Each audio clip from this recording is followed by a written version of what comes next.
Hi everyone. I'll be presenting LiDAR-based place recognition for urban and natural environments.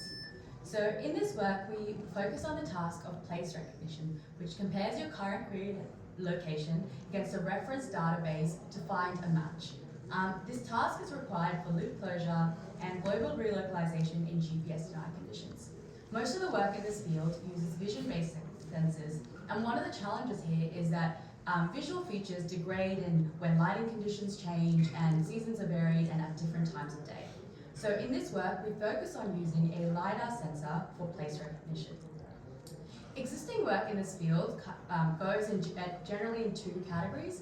One is handcrafted descriptors, which compress the 3D scan into a compact, rotation-tolerant representation, or learned-based descriptors, which typically achieve higher performance and robustness because they're trained on large-scale LiDAR datasets from structured urban environments. So it looks like environments on that top right-hand side. But the limitation here is that when these methods are deployed in unstructured environments, like the example on the bottom right-hand side, the performance significantly drops due to the existence of forests, trails, and the irregular geometry.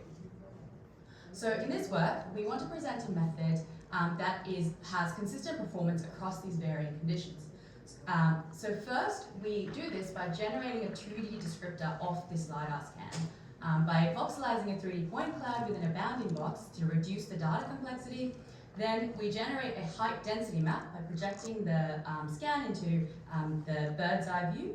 And because the height value can be sensitive across different times, we turn this into an occupancy grid. And then finally, to handle very dense environments with heavy foliage, we do a spatial downsampling to create our final descriptor. And in this method, to do our search, we take inspiration from a signal processing method called match filtering, which is used to detect a known signal emits noise. So for our 2D descriptors, given a query like the one in brown, we rotate this in 10-degree increments and convolve it against every possible reference scan in our database to try and find the best match. And the best match is identified by looking at the peak in the correlation response. So given that in this process, we search across every translation and rotational offset, we're able to predict the relative translation and rotational offset, or the relative pose. And this means that even if the reference database has slight shifts or rotations, we're still able to find a match. And we want to be able to do this search efficiently, so we do this in two stages with a global search of the low resolution descriptors that are half the size, finding then the top end matches and doing a secondary search with the higher resolution descriptors.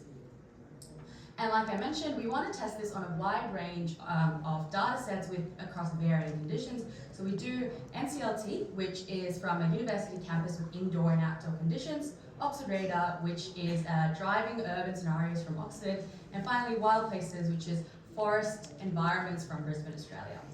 And we show our performance in both urban and natural environments and show competitive performance in urban and significant performance improvements in natural environments where the other methods degrade, with up to 15% improvement.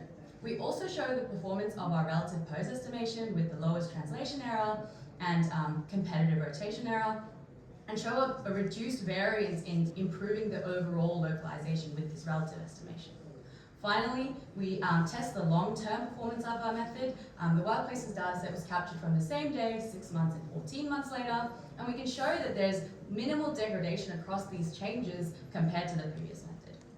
Some of the limitations of this method are that it would struggle in featureless environments. An example is on the far right, in a hallway where there's limited geometry. And also the coarse rotation increments can lead to pose estimation errors, and scalability in large-scale environments, since we generate these interpretable handcrafted descriptors. In this work, it currently operates at about 1 Hertz, but future work can be used to improve this. Thank you everyone for listening. My GitHub is publicly available, and I'll see you all at the poster session.